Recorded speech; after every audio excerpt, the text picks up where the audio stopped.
that on that webinar that I led a couple weeks ago, Yeah.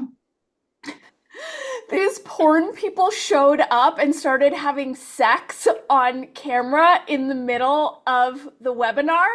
And I was like, there was so much multitasking going on of like recognizing what was happening and being able to turn their video off. So, Um, in case anybody missed that, what Dani just said was that she was doing a webinar the other day, and there was a couple who began playing with each other on camera during the webinar. The webinar was about language, not about playing with yourself. You're no, it was playing with amazing each because other. it was like, you know how I mean, we have it here. It's like you're running a live something, and then there are things happening in the chat, and there were like people who were signing on and needed me to let them into the Zoom room. So it was kind of towards the end, and I was just focusing on delivering the information. And I was like, okay, some people are late, so I let them in. And then all of a sudden, I'm looking at this like, and it's like a bunch of squares, you know, Right. and I've got like someone's ass like right in the camera, and I'm like, oh, that's embarrassing. She, you know, like she probably just dropped something or something. And then she's like clearly showing her ass to the camera, and then she moves aside and there's a guy like jerking off as she like goes over to him. And I'm Oh God. scrambling as quickly as possible to just get them off the screen. But apparently this is a thing that's happening now. Okay, so these were not people that you knew. This was like someone who hacked into your thing and was okay. It's so for some reason like the one on the I think either the tennis channel YouTube channel or the tennis app tennis now YouTube channel. They do these like little shorts, right, about something going on in the tennis world, little news things. Always the first comment under those videos is like some porn star. It's like a hacked bot comment, but the picture on the avatar is like the same chick's pair of cheeks for ass. Yeah. Right. So when you started saying that, I'm like, oh, like the first commenter on Tennis Channel on every video, right? It's like, Yeah. Yes. yeah, Like that. yeah. I felt remiss in not catching you up on that. Well, that's exciting. That's like probably the most exciting thing I've heard all week. Okay, I'm going to give you one more exciting thing. Actually, So, there was just another exciting thing. I'll tell you after you tell me yours. okay, sorry, I don't mean to hog. I'll make it No, quick. do it. No, no, do it. Okay, so I went to my friend's festival on Sunday and I parked in like my usual super secret Sunday spot. And then when I walked out to get my car with my friend Hillary, my car was towed. And I Super knew Secret Sunday Spot is a good title. super It secrets. never happens this early in the show, but that is good. Thank Right. you. Especially because you got towed from it. So I got towed and I'm like just taking it in and this guy comes out from the house to give me the card to let me know that he towed me and I'm like, "Okay, thanks very much." And he said something snarky and I was just like, "Okay, thank you." And then I call the tow company on speakerphone and the lady answers and she's like, "Yeah, we're closed. You're not going to be able to pick up your car until Tuesday." And I'm like, "Well, obviously you're not closed because you towed my car. So you need to allow me to come pick it up." And she's like, "No, I'm not going to do that." And I'm like, "Okay." And I hung up. And Hillary's like, "I can't believe how calm you're handling this. I can't believe that you're not going off on anyone." And I was like, "Triumph." Yay! Speaking of triumphs, my other good news, exciting thing. So I'm watching U.S. Open, and I was watching right up until That's soccer. match. It's tennis. That's the soccer Olympics. Yes, the soccer Olympics.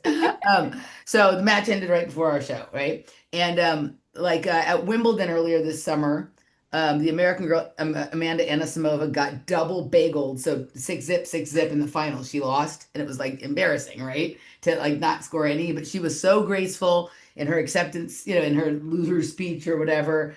And in the U.S. Open, she just won in straight sets over the person who gave her a double bagel in the final at Wimbledon. So she had her sweet, sweet revenge. And that was a final. This was just the quarterfinals, but she got revenge on Swiatek, which I always love when someone gets revenge on Iga Swiatek. So yeah, but the triumph of the human spirit. You didn't lose your shit, and Anisimova didn't get any more bagels. All is right in the world. Thank you guys for your generous super But chats. We'll see you next week. but speaking of bagels, I tried a new bagel place when I was home. Hank's Bagels. Right. I have this I've been meaning to try it for the last couple of times that I've been home, but this was the first time I actually did. and I'd heard that they were good, but like I hadn't heard anything else about them. So I went and I got some, and they really were good, but they were good for a different reason than I expected. Do you know why they were good? They were good because they were pizza and not bagels. No, they were kind of sourdoughy. They were- Oh, what's the deal with sourdough being healthier to ingest? Is that true? Yeah, well, it's easy. It's like fermented because it's just sourdough is fermentation essentially, and so for some people's digestion, that's easier for that. Like it makes them able to deal with the wheat and whatever it is, right? So a lot of people I know who like struggle with wheat, they seem to be more okay with sourdough, particularly if it's organic sourdough. Like everything in there is organic or whatever. Because then maybe I think a lot of people who have gluten sensitivities or think they do, they don't really. They're allergic to glyphosate because it's poison, right? Right. So they stop eating gluten and therefore they stop eating glyphosate covered wheat. And so they think, oh, I stopped eating gluten. My problem is over. But it really is the quality of the wheat. Something about the whole sourdough process. And then especially if you're using organic, or heirloom wheat in that seems to be more acceptable to a lot of people's gut than regular wheat. But they weren't like a full sourdough, like a sourdough bread. It was like kind of like half sourdough. And I don't know that I've had bagels like that before, right? They were really tasty. They were really good. So So, two things. One, because I fall in the category of the people who are allergic to wheat or think they're allergic to wheat or whatever. So, I haven't eaten a bagel in like decades and decades. And no offense, I love you to Sirius B and back, but I do not trust your taste in bagels because you think Bagel Nosh is a good bagel and you don't think that Western bagel is a good bagel. So, it's really like comparing apples I and octopi. I love that comparison. Like when people say, like when I use that when I'm telling people about sound systems, I'm like, it's not like apples and orange, these two sound systems, it's like apples and steak, but apples and octopi is good too. I have complete confidence in my palate, and that if we were to take 100 of our listeners and give them a bagel taste test, that more people would side with me over any and every bagel I chose over a Western bagel. No, absolutely not. 1000% wrong. Western Bagel flies their water in from New York to make an authentic New York bagel. I guarantee that our brilliant chat is going to side with me on All right, this. I'm feeling like we're gonna have to do like this is gonna have to become an event in Los Angeles with the bagel tasting as a part of it, This might have to happen. right? We're going to have a Now, bagel at this throwdown. point, I wouldn't say Bagel Nosh is my favorite bagel place in Los Angeles Ugh. anymore because there's better ones. Like I like Courage Bagel probably the best, and this was a strong second. But I will take Bagel Nosh any day over Western Bagel or any of the bagels in Austin. See, that right there just takes any validity away from anything you say ever about anything across all timelines and dimensions. All right. Well, I'm not like sometimes I'm really confident in myself, and I'm not going to be moved by someone else's words. And you can always tell when I'm not confident, right? Because then I might start to think that like I don't know. But this one, I'm not. Yeah, not budging. Sorry. I'm so sad for your delusional state, but it's okay. It's okay. We love you anyway. Um. So anyway, but yeah, but Hank's sourdough bagels, they're pretty good. Um. What else? The weather was so nice when I was in Los Angeles. Nice. Fine. It was like it was even when it was warm, it was like very like dry and sunny every day, and like I went to Santa Monica on Monday morning to go to the shrink, and it was like those rare days where it's like nice and warm at the beach, like 80 at the beach, not like 68. You're like you like want to be warm, but you're actually a little cold, and you know what I mean? It was like yeah, the weather was so nice. So yeah, that's good. Usually you get like some of those gross days there, smoggy or whatever it is, but no, it's good. I blocked it out. It was good. No worries. Great. Laura has your back and she's saying that everyone's taste buds are different. And I said, true, but Emily's are wrong. Ah, I don't know that you're going to get a lot of support in this mission, Dani. I Right? know that I'm going to get a lot of support because Western bagels are so, like, by and large, exponentially superior to crappy bagel nosh. I don't even know why you're Well, maybe you want to be going through adopted the by my motion. dad then, because my dad and his girlfriend are like super into Western bagels, They're the but not best. but not because they like the bagel. They like them because they get the jalapeno cheese bagels that have like you would die if you saw these bagels. They're like there's cheese. It's like a whole pound of cheese on a bagel, so you can hardly find the bagel. It's just like a ton of cheddar cheese with a bunch of jalapenos in it, like all over the bagel, right? So it's like basically a delivery system for jalapenos and cheese, and not really a bagel. But that's Correct. the bagels they get there. Got it. But like since you all like, since you'd probably be willing to drive to Western Bagel to get them for them, right? He might want to adopt you instead of me. You know what I Probably that was our every Christmas morning mean? ritual. Drive to Western Bagel and get bags and I told you bagels. about the $90 visit to Western Bagel last time I was on with my dad, didn't I? No. Yeah, so we went to Western Bagel and like it's just for so everyone can understand, it's in like a very divey sort of like shares a parking lot with like an auto mechanic and like on the border of Van Nuys and Panorama City. It's in the fucking hood, right? Totally, And totally. so we go in there and my dad gets a dozen of these jalapeno cheese monstrosities Mm. and two containers of cream Cream cheese. cheese. We call it Okay. cream cheese. Yes, cream cheese. And so the total was $96. And I was like, what? I was like, Dad, I think there's something wrong. He's like, no, no, no, don't say anything. Like he was like afraid that if I complained, they weren't gonna let him take the bagels or something. So I'm like, all right, dude, you're paying. I don't give a shit, right?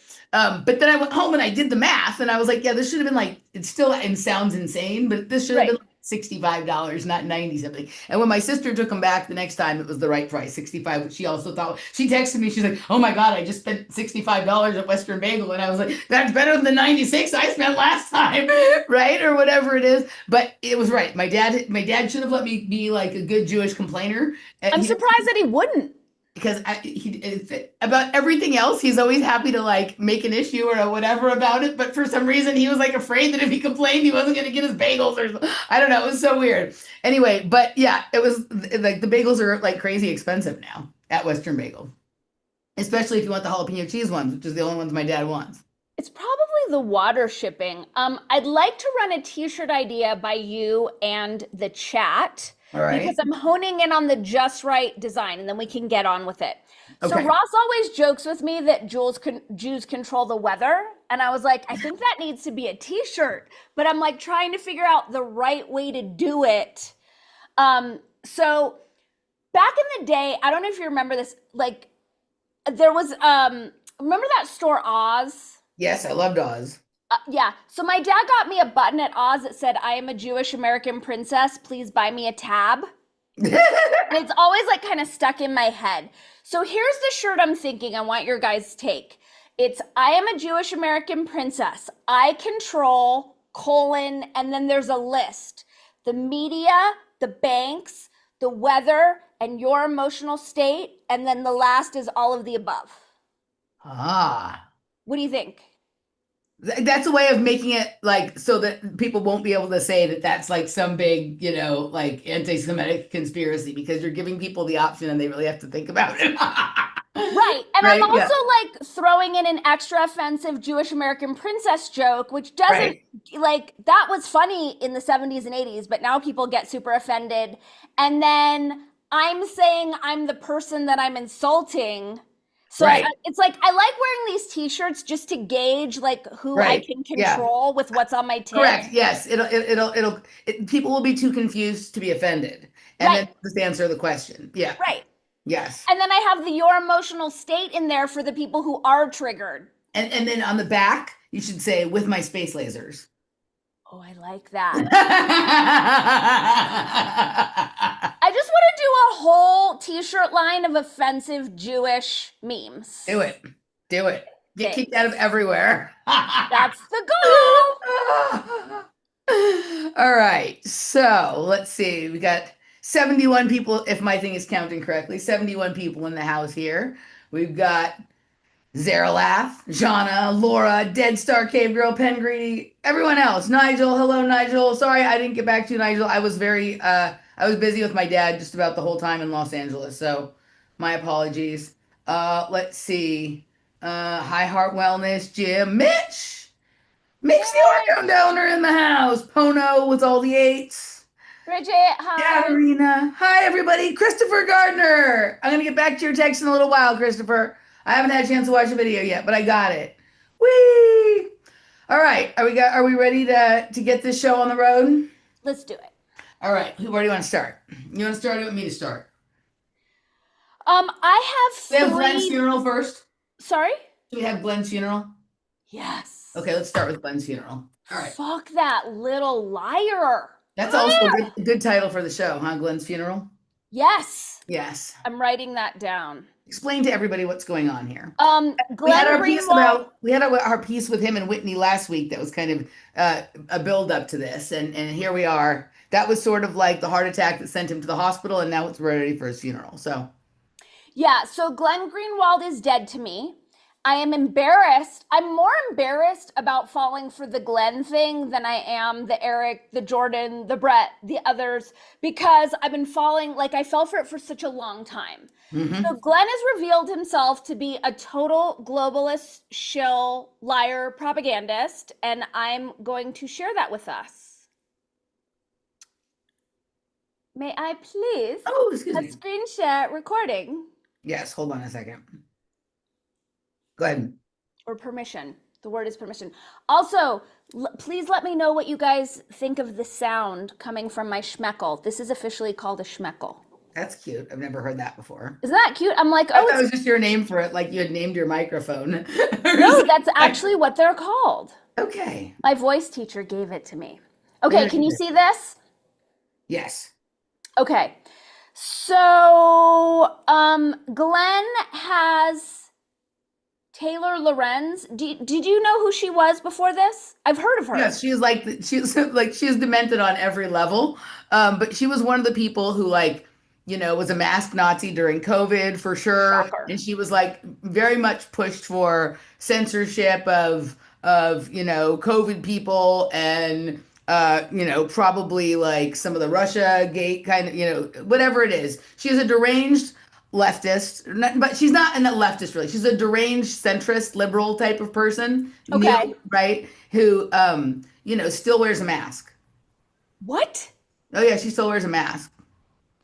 She's disgusting. So Glenn says in his intro of her, he's talking about this article that she just wrote for Wired magazine, this investigative piece. And I'm like, what? Am I hearing you correctly?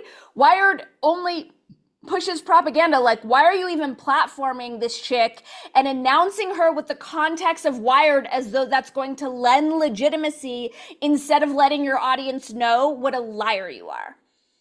Okay, so going back, she is talking about this big expose on Democratic influencers being paid. So clip number 1, fair use. Here we go. Fund is this massive, powerful, liberal dark money group that sprung up in the wake of Citizens United. And this is when dark money really started to become a big thing in politics. Really, I think Citizens United was 2009, but it was really in the 2010s that these groups started to emerge and start doing funding. Now, they're mostly on the right. A lot of dark money is on the right, but this... Do we need to hear me play that again? This asshole just said most of the dark money is on the right. And at no time in this interview does Glenn correct her or call her on that. But let's let the asshole continue. Yeah. Specific dark money group funds liberal causes. So they raised, I think, something like 400 million they distributed in, according to Politico, in 2022, I think it was. They do a lot of work in this space. And what they're doing recently, which I uncovered in my story, is that they're running this influencer program. There's been all of this talk since the Democrats lost so spectacularly last fall about finding the liberal Joe Rogan. They discovered the internet exists, and now they're trying to figure out what to do with it. And this is the strategy that they've come up with, is essentially funneling this. She's right about that. Yeah. So one thing that I'm noticing is that this isn't moving along with it. So I moved over to Chrome because I got an extension that supposedly is blocking ads. But I want to move us over to the 1630 fund that she mentions. Okay. Because there's crossover in what she's talking about and what I have been talking about. So I asked ChatGPT what this 1630 fund is, and it mentions a lot of the funders of it one of them being Arabella Advisors and New Ventures Fund. Okay. And they have been in my research already. So Okay. I asked more about Arabella Advisors and this New Venture Fund because they're part of this 1630 fund that she mentioned. They go into none of this in this expose, like Right. literally zero. So I just want us to understand what she's talking about. First of all, the lie that these dark money funds are primarily right wing, like they should have just cut the feed and kicked her off for saying something so fucking asinine. But these are the primary funders of just this one. And they're the ones who are funding all this shit. Gates, Ford. When we hear Ford Foundation, we can just translate that to mean CIA. Okay. The Buffetts, the Rockefellers, Soros, Omidyar, like it's the same people. They went into none of this here.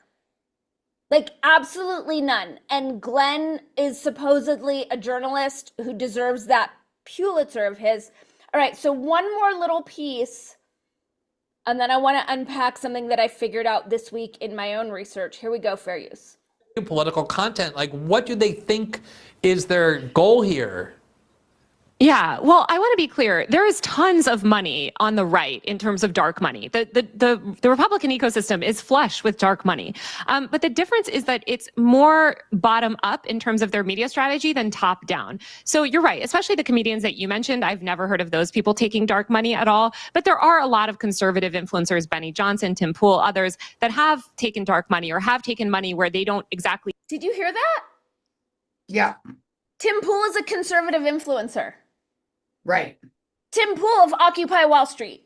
But she's not. Everybody says that about him now, right? Like that's. But like, why is he not calling her out? Why is Glenn not doing his job? Because I think he agrees with her. Yeah, this is all insane. Yeah, I'm not saying right, but I mean, like Tim Pool is just literally like I call Tim Pool just like milk toast. He's like not willing to take any kind of like, you know, risky position on anything, right? It's just. But he's hardly conservative. Yeah, he's definitely not conservative. There's no way But anybody who's not like overtly left wing, they think of as being conservative. They call Matt Taibbi a conservative journalist too. Right, but you would think Glenn Greenwald, if he's going to continue to pretend to not be a globalist shill, would push back on her nonsense. And like, none of this is to defend Republicans on any level, but it is to say that like the majority of dark money groups who are propping up this nonsense are so far left. I'm actually, and it's not to say there isn't like corruption or corrupt money moving through the Republican landscape. But as far as these NGOs and these justice philanthropy companies that are funding this, I don't know of one that's right wing. So the fact that that's the lie that's propping up this segment is so nauseating to me. So okay, so did you hear the first few minutes of that first few minutes of the interview? I think I know why Glenn was, and this is not an excuse for what he's doing. I don't think it's okay, but he and Taylor Lorenz have had a contentious relationship up to this. Oh yeah, and she was so not gracious about how she came on the show. He was trying to he wanted to build some rapport with her before they talked about the parts that they disagree on. So my guess is, I don't know, I had to stop listening at a certain point to the show because I was so put off by it. I didn't even get to the part where like they disagreed. I don't know if that ever actually even happened. It didn't happen. So, right. So I'm not sure what this is. I'm not sure if this is just like he wanted to, his idea was that he would take her to task about the things he really cares about. And so in service of building rapport, he's not going to pick at everything she says. I don't know what this was. But so that was the first few minutes of that interview. Her point about the way that the right and the left sort of infiltrated alternative media ecospheres get funded is they do get funded in different ways, right? But that doesn't mean that one side is more or less dark money than the other side. It just means that they're funded differently. Like the right is funded primarily through these ridiculous like wellness company and all of that sort of ridiculous stuff where there's not really a clear instruction. You can't talk about this or whatever. It's more, you understand who's buttering your bread, and so you don't go into places that seem to make your sales drop or your whatever it is. Whereas the left wing is done through these philanthropy things where they want to send you to school and where they want you to sign a contract. So just because they look different on different sides does not mean that one is more and the other is less, or that one is the right way to do it and one is the wrong way to do it. But she is correct about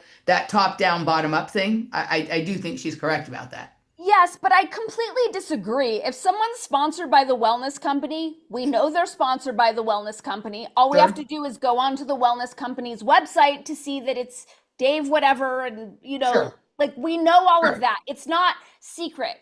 Sure.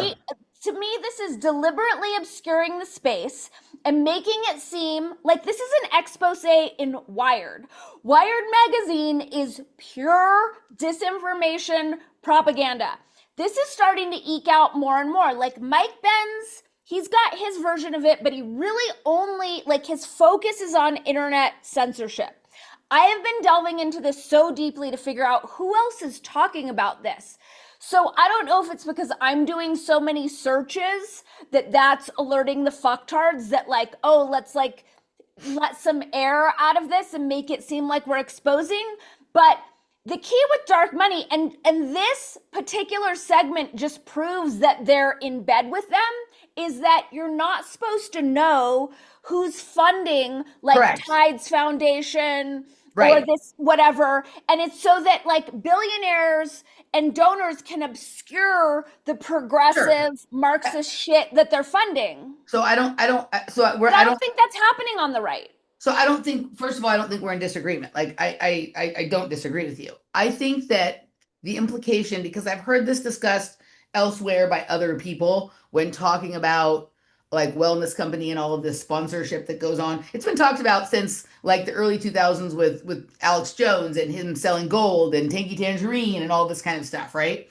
That those are really the idea that those are really fronts, and that like maybe like they, you don't really know how you're selling the stuff for the wellness company. You just know if you get a big check from them. And so if they're wanting to transfer a lot of money to you, they may make it look like there's a lot of sales. And so that in that sense, it's a form of dark money, in that there's a front, this idea of there being supplements. And sure, real people can think they're buying real supplements, but like, let's just pretend for a second that, because I don't think this is out of the range of possibilities for this, that some PayPal mafia people, maybe David Sachs or Peter Thiel or whatever it is, have also invested money in wellness company or all of this kind of stuff. Like maybe quite literally there is a scheme whereby whenever like the lines that they want propagated are pushed through by one of these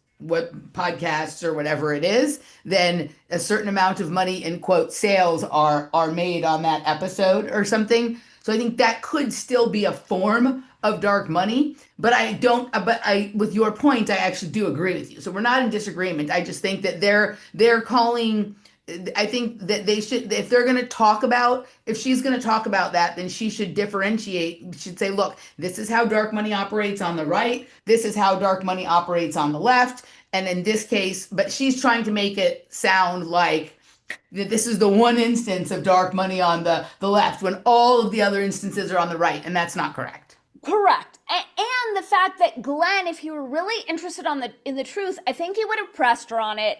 If she just did this big expose for Wired, then why didn't she dive into this 1690 or whatever the hell it's called to figure out who's funding that and what else they're funding?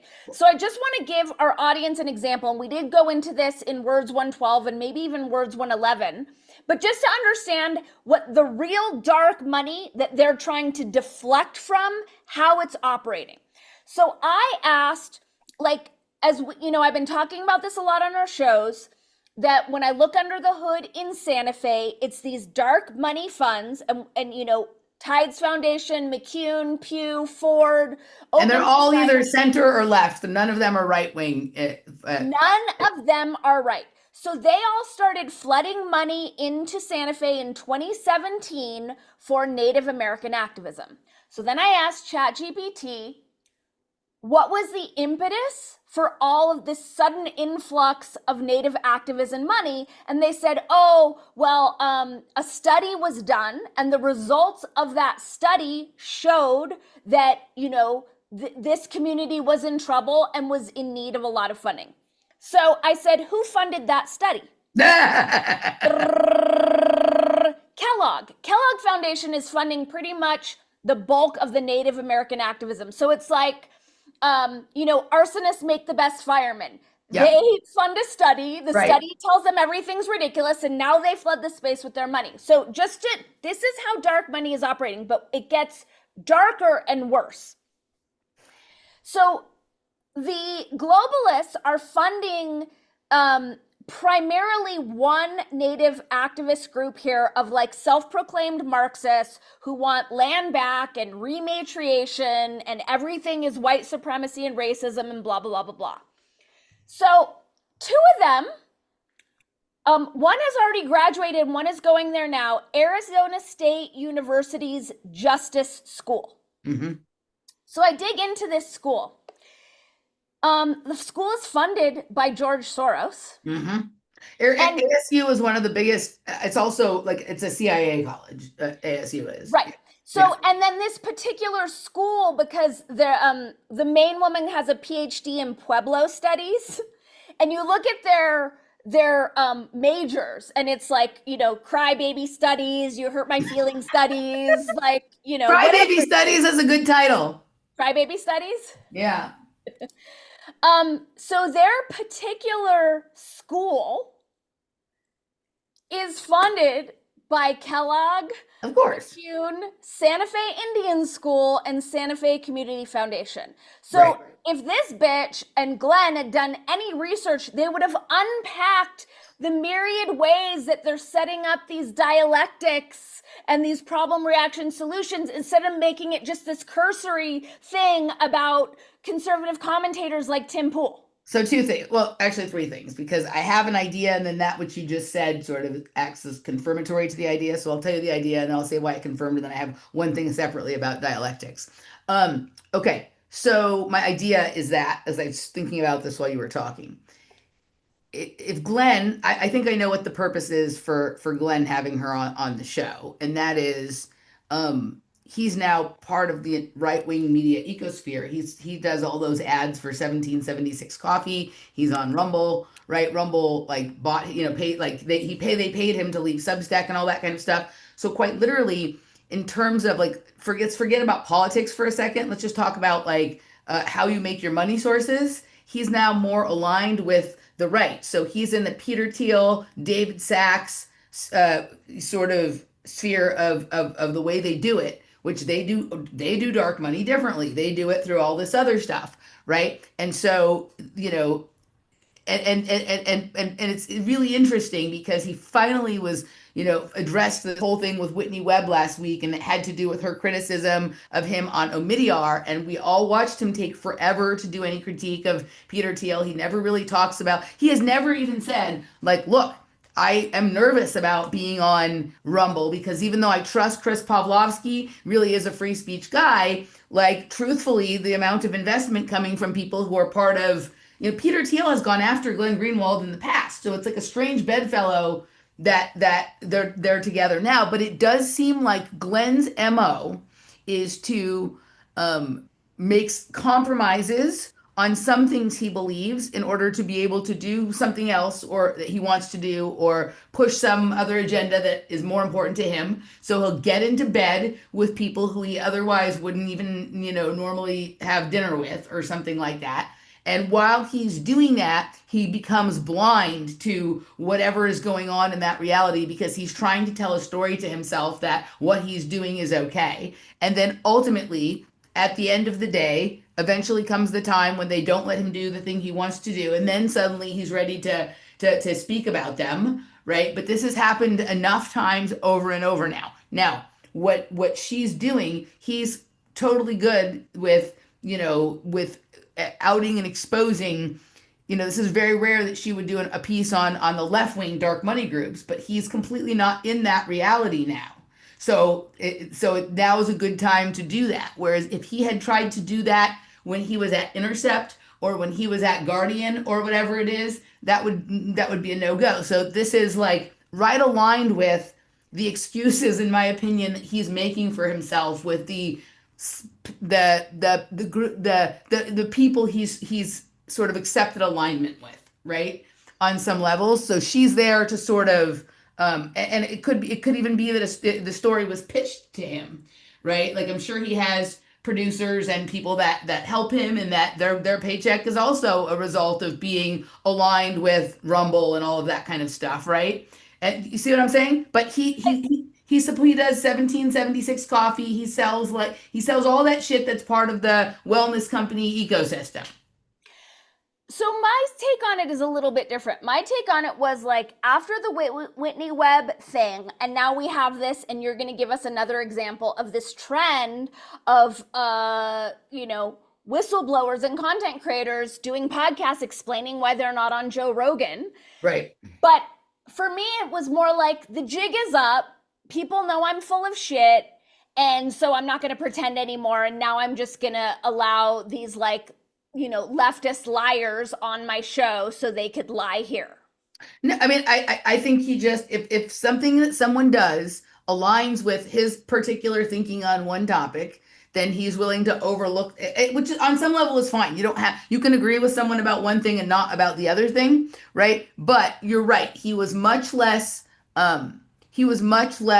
like, usually he argues more with whoever he's talking with. Even if he's talking with someone who he essentially agrees with, if they get a fact wrong, he usually either corrects them or argues with them about it. And this was kind of weird. The whole interview was kind of weird. And after the thing we listened to last week and this, like, I just had to turn it off. I haven't listened to Glenn in like 2 weeks, because, like, other than I tried to listen to this thing. So yeah, that's kind of like, I don't know what it is. But a lot of these people have been, so Katie Halper, Brianna, they all had, I think they all had her on to talk about this, right? So this is like a larger deflection thing, in the same way that like USAID and all of the attention it got was like a distraction, deflection of PEPFAR and like the real problem. That's what it feels like this is set up to be. And I'm just disgusted with Glenn for going along with it, but more so for myself for having given Glenn the benefit of the doubt for so long. My feelings so I don't feel as stupid about the Glenn thing as I feel about the Brett thing. I feel really dumb about the Brett thing because like for a good few months I like fell hard for the Brett thing, right? But Glenn, I will say, you figured it out quickly. Right, but while I did believe him, I really believed him. With Glenn, I've always had, I said there's always been this uneasiness that is kind of like, right? I've always had this uneasiness because I first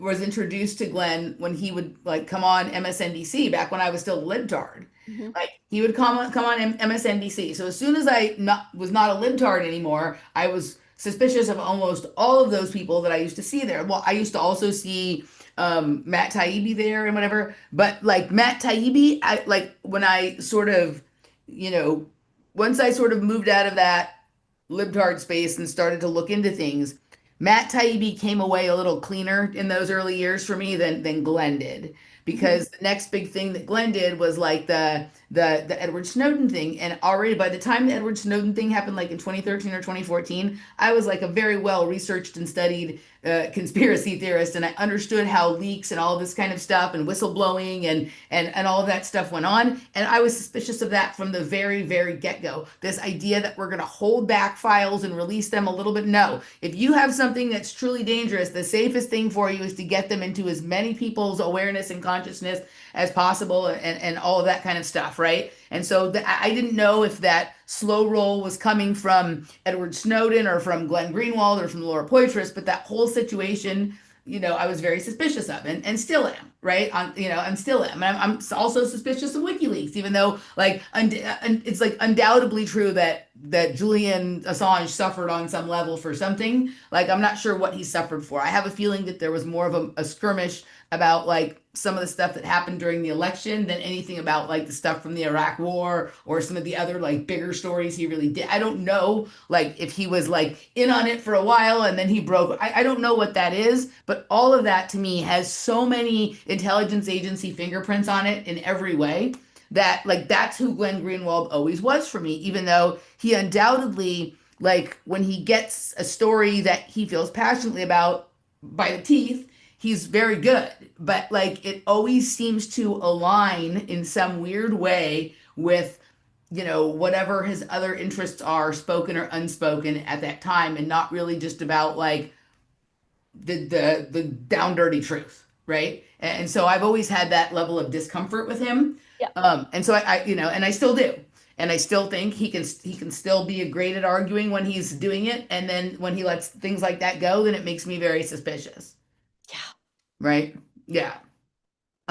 People should watch that whole clip. Like we just played little parts of it. Like my stomach was sick by like listening to him sort of chat with her in the way that they were chatting. I just had to turn it off. And it's rare for me to have to like turn something off. I can usually listen to even things that like, you know, are nonsense or make me uncomfortable, whatever. I was just like, I'm done with you, at least for a while. I have to. Well, she started off, I mean, I'm not going to bore us by playing it, but she started off like snotty and rude. And her attitude did not improve. Right. Yeah, I mean, I like, and if they never got to the parts he disagreed about, then that's a problem. He never disagreed. And Right. the thing is this isn't just a story, this is the story. If she's claiming to be uncovering the dark money in these NGOs, then uncover it. And Glenn Right. should know enough about the world to know that that was not doing the story justice. Well, the other thing is like, why is anyone surprised? Like, there's been like a million versions of this. This is Right, just we know this. that this is just like the latest iteration, and this feigned outrage that this is going on is like is another kind of mind control technique, right? Correct. We've been seeing this like this has been being outed publicly in both the alternative media and sort of sub-mainstream alternative media for over 10 or 15 years now, these types of things. So I don't know why this one is particularly surprising. It's because the handlers are telling them to make it because like these it are is. all the people who it implicates are not part of the social structure of these groups. Like there's like a new conglomeration going on that these are the people that have been cut out based on their opinions on Israel, or these are the people that have been cut out based on the fact that they didn't want to jump on and vote for Joe Biden or whatever it was, right? So well, this is going to be the story, and this is going to be the fake resolution. Is like, oh no, these dark money groups are propping up these left-wing influencers. Let's get that money out of social media influencing and podcasting, and now it's problem solved. right, and let's put it back into the activist justice schools in Santa Fe, right? Exactly. What is happening in Santa Fe is not unique to Santa Fe. I think I'm just seeing the blueprint that's happening everywhere, which is why I'm more annoyed at Glenn for not going after her. But I think it is unique in Santa Fe because Santa Fe has all of the trappings of a big city, but it's not, right? So this is going on in New York and Los Angeles and Washington, D.C. and probably Chicago for sure, maybe even San Francisco and whatever it is. But it's like harder to see there because the cities are so big and it's all so spread out. Like Santa Fe is like very small. Santa Fe is like a very, very tiny city, but it's got all of the sophisticado of thriving metropolis. So like you can see where all the money is going much easier. It's not so spread out. Correct. Yeah. So anywho, okay. Where should we go next? Do you have any more on Glenn? Or are we done with Glenn? Leonard, thank you so much for the super chat. Dead Star Cave Girl, Jim Montgomery. Wow, we're already just one story in, and we're already three deep. Awesome. Okay, do you have more, Glenn? Or are we done? We're done with Glenn. Where do you want to take us next? All right, so let's go, since we're on, on some level media infiltration. This was a very interesting clip from the Sean Ryan podcast that popped up into my feed. And I love when people explain basically what they are. Right. Right? Here's somebody accusing everybody else of what's going on there. This is hilarious. I love the way and wait till you hear how he describes, he knows when somebody is like infiltrating his podcast. Okay. Oh. You feel like people have come in here to try to push a narrative? Yeah. Did you sniff it out?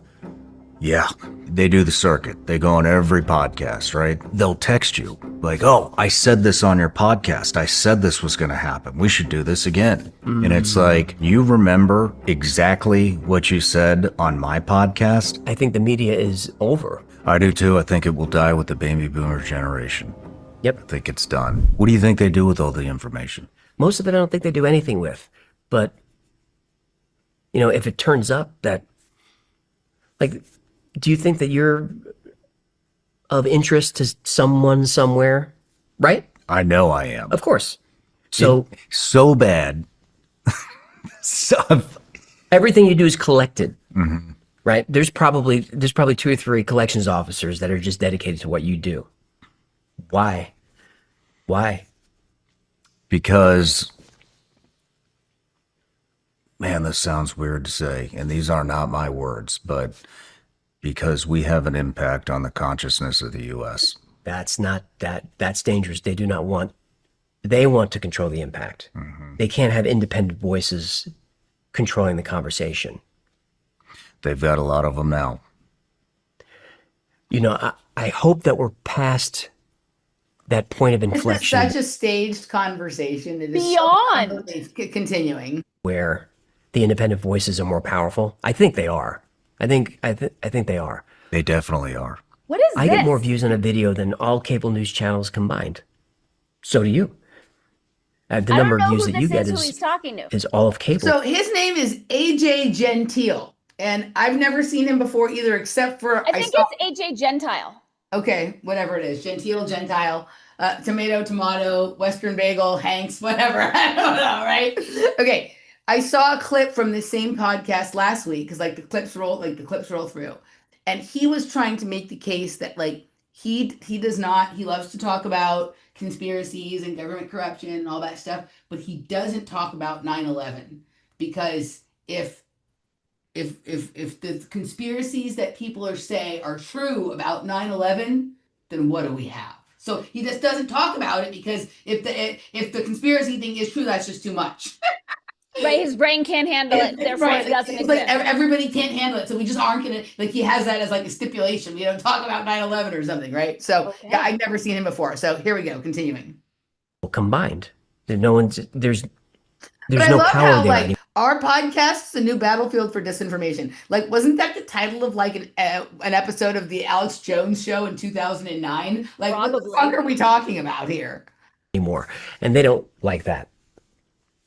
He's a But, bartender, this guy? It's not like we've wrested it So away. Sean Ryan has his podcast set up in a bar, that's his studio, which is hilarious because he always talks about how he doesn't drink alcohol or do drugs. So why? If I had my studio being a bar, it would make sense because I like cocktails and I talk Right. about them and I have a show called Conspiracy Cocktail and whatever, right? But 95% of the people that go in there claim to have found Jesus and be sober and all that kind of shit, but they're sitting there in a bar. It's hilarious. Okay. Ugh. It's people just started talking, and Americans just want to listen to different voices. And I think we need more I'm of so that. glad they did a on cutaway at that every moment. part of the political spectrum. Yeah, I think the media is over. I do too. I think it will die with the baby boomer This generation. this conversation is so stupid, but listen to where it goes. I think it's done. And I see certain people that I think are injected into the YouTube podcast stratosphere that they try to create narratives, but it's tricky. You could have somebody in here, and I think What about all those shows where he was basically people on to create Al Qaeda narratives instead of Israel narratives? He's not suspicious of those people, right? But he's suspicious. Listen to this. I've had one or two, not realizing it until afterwards. But how it works is, Wait a second. You feel like He's going to tell us how it works, Danny. There's People have something come in here. weird going on with their body language and gesticulate. Like there's something else happening. Did you see how the AJ guy is like really short and had red socks on? Like he's like a little kid sitting in a big chair. You can see like his red socks. What Yeah. is he a leprechaun? Like what's going on? To try to push a narrative. I Yeah. guess leprechaun would be green socks. Never mind. Did you sniff it out? Yeah. Like while it was happening, you were like, "Wait a minute." He sniffed it out, Danny. Pause. There's Are been- either of these people ever usually articulate? Is this just like an anomaly of a conversation for them? I've never seen the genteel guy before now, so I can't say anything about him. But Sean Ryan, in my opinion, is not particularly articulate, but this is shockingly this is strange even for him.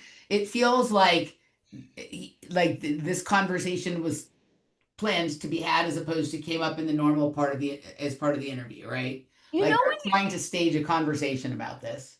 So you know in like a bad like rom-com TV or movie when like a girl's giving a guy a blowjob or a hand job under the table and he's trying to play it off so he's not saying much but he's trying to be present. That's what I feel both of these guys are like. There's definitely something else happening. Or like in when this you're talking to conversation. someone on the phone and you can tell that they're playing video games or watching porn or Yes. something. Yeah. Yes. Because they're talking, but like they're miles and really. miles away. Yes. Correct. I've had interviews that I never released. I didn't know that. Yeah, I've had a couple, not very many, but when I was asking you about, do you feel that I you didn't know that. take Are on they a tremendous besties? responsibility? I feel that I have a great responsibility when I'm diving into corruption. Go Exposed. back and listen to the show he did earlier this year with some chick. I think her name was Sarah Adams, where like they tried to scare everybody that there was like Al Qaeda sleeper cells in the United States. Remember that one? Exposing something, exposing evil, whatever it may be. You have to fucking be careful with that because people base decisions off what is said in here. No. And I remember one specific example. I had a guy come on and Did you he was like how he talking. just like showed his muscle and his tattoo? That it is weird. There's all sorts of weird body language and just There's something else happening on the Something's going body on. front. When I first listened to this, I was just listening, so I wasn't paying attention to that. This is the first time I'm actually watching. So yeah. About a lot of COVID stuff. And I told you at breakfast, I don't like diving into COVID because everybody was talking about it. I don't really have anything new to bring to the table. Right. And there's a couple, January 6th is another one. I don't really feel, there's so many people on that I don't feel that I don't bring anything to the table that hasn't already been said. Also, I mean, with that specific event, J6, I mean, I think everybody was wrong. Yep. I mean, if you thought it was a great idea It's not a great idea. to storm the fucking Capitol, I don't even know, you know what I mean? I don't even know where to begin. Like, not a good idea. No. And on the other side, when he asked, for National Guard and was denied, I mean, No one talks about that. yep, that was, there's a whole nother, that's wrong, and so I don't think there's any good that came from either side on that. I think that entire event was a black eye on America. But, and now I forgot where I was going with this because We're talking about people someone's blowing coming in me. here with an yeah, agenda. and so how it works, I mean, you could have somebody sit in here for He's 8 about to hours. explain to us how the podcast space is infiltrated. This is Lay it on us, Sean. 4 hours, 5, whatever. They may only have one specific sentence in that 5-hour interview that they want this person to say, How many times and have it's we going to said be a this? banger. And the other thing that could happen is they will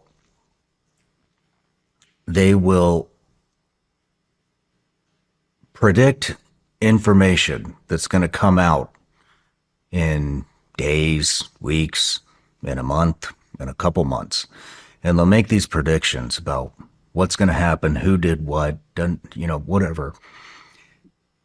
And they already know. It's not a prediction. Or maybe it didn't happen, but that's what's going to play out in mainstream media. And these people will come in and they will make these predictions. And some of these guys and girls will go, they do the circuit. They go on every podcast, right? They go on all the podcasts and they'll text you like, oh, I said this on your podcast. I said this was going to happen. We should do this again. And it's like, Dissociation. He didn't say they text him. They said they text the goy, Gentile. you must have been on 20 fucking podcasts in the past month, and you remember exactly what you said on my podcast. I don't remember what the hell I said yesterday, but you're here to remind me that you predicted this on my fucking show, and now you want to come on again.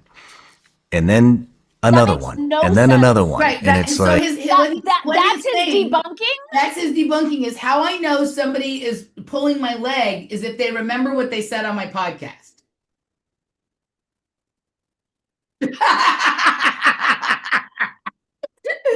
Right? This has gotten how many views? 140,000 people have wasted their attention on this shit. This is the clips, so probably millions of people saw it in the main podcast. Got it. We're gonna listen to a little bit more, and then I'm gonna reveal who it is. I think or I don't think he's talking about, but the comment section, who the comment section thought he was talking about, and that will lead into some of our later clips. Okay. I see what's happening here. You can't give an example, right? What's that? You can't give an example. I don't want to. Fair enough. I don't want to drop names because I can't be certain. Just like you were doing earlier. Not a name, an idea. Yeah, I don't. I mean, that would give it away. Fair enough. So I don't, because if that person didn't do that, then I destroy. I'm not pressing. You know what I mean? And so I really try to only talk about things. If I'm gonna articulate it, I want it to be true. To the best of my knowledge. That's right, and I because don't. everything he says is true. As I said, guys, rewind to earlier this year and some of that nonsense he was pushing at the beginning of the year. Mm-hmm. This is an inclination. This is a feeling. Knowing how things work. I've contracted for intelligence agencies at a very low level, but it wasn't like you don't get access to everything and be like, oh, I got a TS clearance now, so I can just dive into whatever I want. No, that's not how it works. And so the stuff that I knew was very localized to exactly what I was a part of overseas, this is so in boring. Afghanistan, Iraq, those Middle East type stuff. We can stop. I think we've got enough. So if he's taking us somewhere with his inane ramblings. I mean, I can't remember if there's like another little piece that is like. But more minutes. but I'm quick and I see how it works, and I've seen how it works in other countries, and so when I start picking up on it, I'm like, no, you're not coming back on. No way. Too many predictions came true. There's no way you could have known that. And there's no way out of the 20 podcasts you just did in the past month that you remember exactly what the fuck you talked about on my show. This is... That is the dumbest thing I've ever heard. We'll stop there because, it's just too dumb. But what's hilarious is if you go into the comment section, everybody thinks he's talking about Bosamante. Oh, fuck Everybody thinks he's talking about Bosamante. Okay? Yep. Here's the thing. The one person that I actually can't stand more than I struggle with Bustamante is this fucking fool right here. So if his right, like just the fact that like he doesn't even, he's everything that he's describing, right? Correct. He's everything that he's describing. If he's so dumb that he has not even thought to ask himself, why is it someone as dumb and inarticulate as me has a podcast with 2.61 million subscribers? Like, I wonder if there's a plan there. It's just it's like a self-licking ice cream cone. He's too dumb to figure out that the fact that he's this dumb and has this big of a brain, like it will, you know, how like when you get like a twisty swirl, just like the swirls keep going, and you know, Yeah. that's what this is, right? And he actually articulated that I'm quick. I'm quick, so that's how I figure it Correct. out. Right. But I've heard all kinds of stories as to how it is, why people are suspicious of people, how they figure out somebody who told them. This one is my favorite one. They remembered what they said on my podcast is evidence that they are infiltrating my podcast with deep state propaganda. Mm-hmm. With like a 6-camera shot on like a Right. professional soundstage with 2 nerds saying nothing. But now you're right. All this positioning, because when I was listening before, I was just listening. Like, it was weird to me that little guy like lifted his legs up so you could see his red socks and his loafers. Like, what is the red socks a symbol for? When he turned his arm like that and like made a muscle and showed his tattoo, and they're both going like this. Yeah, Like, there's something else there too. So if there's any like body language experts out there, or people who are like part of organized crime who know what all that symbolism means, please drop us a line, right? Or come infiltrate our podcast, and we'll know that you infiltrated us because you'll remember what you said to us when you came on. Correct. Wow. Okay, so do you want to go next, or do you want me to let that lead into my Bustamante clips? Take us to Bustamante, baby. All right. So we haven't done a Bustamante in a while, right? Okay. And so we have 2 here, and all my clips kind of connect. So I guess we'll do my daisy chain, and then we'll go back to your clips. All right. Boosty here on Patrick Bet-David explaining why he's never been on the Joe Rogan podcast. You're going to love this. You've not done Rogan. I have not done Rogan. Why haven't you done Rogan yet? So Rogan actually knowingly is passing me up. Can you believe that? That somebody would knowingly pass you up. These guys have so much ego. It's unbelievable. Yep. Yeah. So I have a book coming out. I know Pause. we've talked about all. This is Patrick's studio, Yes. and he drinks out of plastic water bottles like Yes. an earth rapey scumbag and gives them to his Right. guests. You Got it. Okay. off camera. I have a book coming up. My publisher actually reached out to the Joe Rogan show to make sure they were aware of me and my upcoming book. And their producer wrote back and said, Joe knows Andy. Joe's been tracking Andy, and Joe does not want to talk to Andy. Very interesting. Not really. I don't know why. I have a silly theory because when I interviewed with Lex, and I have tremendous respect for Lex Friedman. Why? When I interviewed, That would make you the only one. Based on what? I've heard lots of people say nice things about Lex Friedman, but I haven't heard anyone say they have tremendous respect for him. You're the only one. All right. with Lex, it was before I really understood that during these interviews, there's a bit of a game that you play with the host, right? So I made Lex look bad on his own show. And a lot of the comments that came out afterwards, a lot of the reason that that show did so well is because people are commenting on what their opinions are for the ways that I made Lex look bad. And there are apparently a lot of people out there that liked Lex looking bad. And then when that started going to Twitter and that started going to Instagram, I actually got some messages from Lex saying, why would you encourage people to say such mean things? He said that to you? Yeah. Lex said that to you? Yeah. And I went back and I wasn't even tracking social media, right? So I went back into my social media feed and I saw where people were saying bad things, and I saw where I clicked the thumbs up on whatever they were saying, just because I was clicking, like to everything. And I actually wrote Lex back and I was like, hey man, I don't really know what I'm doing. I apologize for hurting your feelings. Let me go back and recant it. And there's actually on Twitter, you can see me going back and saying, hey, Lex was a great interviewer. If you think I looked good on this interview, it's only because he was asking good questions. And, but nevertheless, when I left Lex's studio, he and Joe Rogan are good friends. And he was like, Joe's just down the street. I bet Joe would love to have a conversation with you. And then just a few days later, everything went tits up on the internet and Lex stopped talking to me.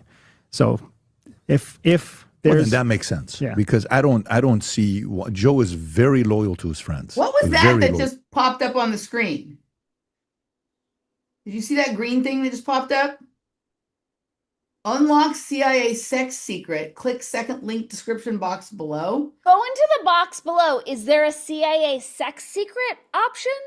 Oh, Everyday Spy. So it's Andy's company has a CIA sex secret. But look at the way that the way it just flashed up for 1 second and then had green lights and went away is very, that's like some talking to me. So that Oh yeah, If- those if arrows. Well, then there's- that makes sense Caterpillars. because I don't very mind controlling. Oh, totally. I don't see Joe is very loyal to his friends, very loyal to his core friends, very loyal to him. So I'm not surprised that that's probably what could have happened because No. he really likes Lex and they have a very good relationship together. It could be as simple as that. Yeah. So I actually think Joe would very much enjoy talking to you. But one thing I love about Joe, Joe said the following. The first time I went on Joe Rogan, Joe reached out. I didn't reach out. I'm like, hey, we had a conversation. This is really weird where this goes, so I'm gonna let it play for a minute. But essentially, the part that I was interested in is done. But this is Exchange like, hey, you want to do a podcast? I'm like, sure. Boom. And then we went out there, and that's kind of how it happened. And then the second time around, he opened up his club. I wanted to go see his club. And then he said, hey, if you're down here, you want to do a podcast? Sure, let's do a podcast. And I gave him the few gifts, which, by the way, man, let me tell you, I don't know if you saw when I gave him the gifts, the comment section. They were not, I will never, ever give anybody a gift after my, if you go back and look at my history of me having, like when I had Kobe Bryant, I give him a gift. He was trying to be a producer. I gave him a signed copy of all the Star Wars people signing there. When I had Mark Cuban on 10 or 11 years ago, I gave him a gift. I know he's an Atlas Shrugged guy. I gave him original first print, first cover, everything. Like you can't find that. It's a very tough book to find. He didn't have one. He was thankful. We're always giving gifts from the Middle Eastern side. Sean Ryan gives gifts as well, I think. Isn't that weird? He's talking about he's trying. That They're was such trying. a nothing burger exchange. They're trying to figure out why Andy hasn't been on the Joe Rogan podcast. And there's an aside about all the gifts that Patrick Bet David gives, and then Sean Ryan does too. And since we just watched the clip from Sean Ryan, we're back in that little loop of assets here. I can't remember what the rest of the video says. The explanation made no sense. Like that doesn't sound viable at all. I hardly think that Joe would be afraid of Bustamante because of what happened with Lex. Like that's not even logical. Well, here's the thing. We both remember very well when that was the first time either of us had heard of Bustamante was when he was on there. We played several segments of that interview on our show at the time, right? Because I was very like, well, what the fuck is this, right? Remember when it was like when it was like 3 years ago, right? About 2.5, 3 years ago. And I had lots of thoughts after that interview about what the fuck is going on with this guy. But none of the thoughts I had were like he made Lex look bad. Lex doesn't need anybody to help him look bad. Lex is a cyborg robot clone that has no personality and talks like he, just got stoned or I don't know, whatever it is. So I'd be curious, he's basically saying that whatever he did, I don't know why he thinks he made Lex look bad. Like maybe he is smarter, or I don't know what the claim is about, right? I don't know what he's claiming he said made Lex look bad, but then that he's saying that it was very popular amongst the people that he made Lex look bad, and so that's why the show had so much popularity or whatever it is. The whole thing makes no sense. Correct. But I do believe that probably is true that happened, but I would love to know I would love for him to identify what it was that he said or did that particularly made Lex look bad, other than just, maybe it was that having someone who's clearly still pushing CIA propaganda on, pretending to be someone who's helping us understand the propaganda that CIA pushes or whatever it is. Maybe that was when people first started suspecting something Lex that hadn't been suspicious of him before, because he'd stuck a lot, to science and things like that. I don't know. I'm not saying that that's what it is. I'm saying that I would like to, why didn't you say what the thing was? Correct. I want to know what the thing was. Well, and also like I feel like in sharing this story, in my mind, that is embarrassing to Lex. Totally. Like he's Totally. saying this here now, and then the story, and for me, it's linked with Gentile and Sean because there's some sort of messaging going through the podcast space this week of like have inane, go nowhere, boring conversations about nothing. He even referenced Sean Ryan. He's like, Sean Ryan gives gifts too. Right. this is what I'm saying. Right. And then you had Sabby asking Whitney last week why she wasn't on Joe. Like, I find it Right. weird that we're getting the same question asked back to back. And then Bustamante's ridiculous response that Lex was not just going through the comment stream on either the podcast or social media, but he was going through who liked each Right. comment. And then Correct. after going through that task, he reached out to Andrew Bustamante to Right. berate him for like Right. I don't buy any of this. I wouldn't even know how to figure out who liked what. Like, You that's don't buy just you, insane. you don't buy that it happened, or you don't buy that. Both, all. So in my head, so first of all, I feel like it's embarrassing that Bustamante said that to both Bustamante. Like, it feels And like Patrick's like, yeah, that makes sense. I buy that. it feels like Bustamante's mad that he hasn't been on the Joe Rogan podcast, and none of the other things he's tried in order to make that happen have worked. So instead, he'll go the other route and piss on the person who did have him on, right? Which was Lex. Lex is part of how he got introduced to us in this sort of way, because now Lex won't talk to him. But if he thought that Lex and Joe would still talk to him, he wouldn't have said that. So he's only saying it because he knows that he's burned the bridges there. So now he's trying to start a pressure campaign from this direction to get onto the Joe Rogan podcast, which is, it's gross. It's embarrassing. It's slutty. Correct. Yeah. So another perspective, and it relates to my clips, but I know that you have an order. Daisy chain. Yes, you have a daisy chain, so I'm going to wait.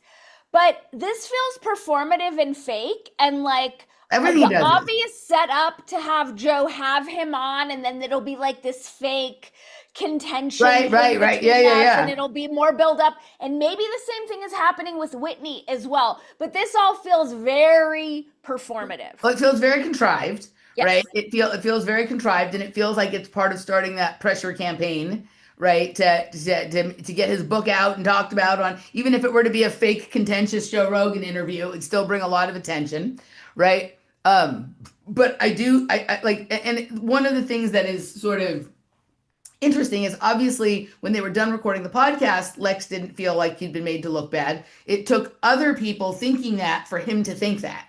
See what I'm saying? Yeah, like, I just don't even buy it. And even, like, let's pretend that Lex is a human being and not like a cyborg clone without feelings or sentience. But let's pretend that Lex is a human. I hardly think that he would waste his time not only allowing the comment stream to reassess and give him a whole different perspective on a conversation he had, but then go through them to see the likes. Like, I can't even imagine the type of person who has the time, effort, or orientation to do that. A person who wants to be liked by everybody, which Lex is one of those people. Really? Like, I've left nasty messages on But his you're not famous.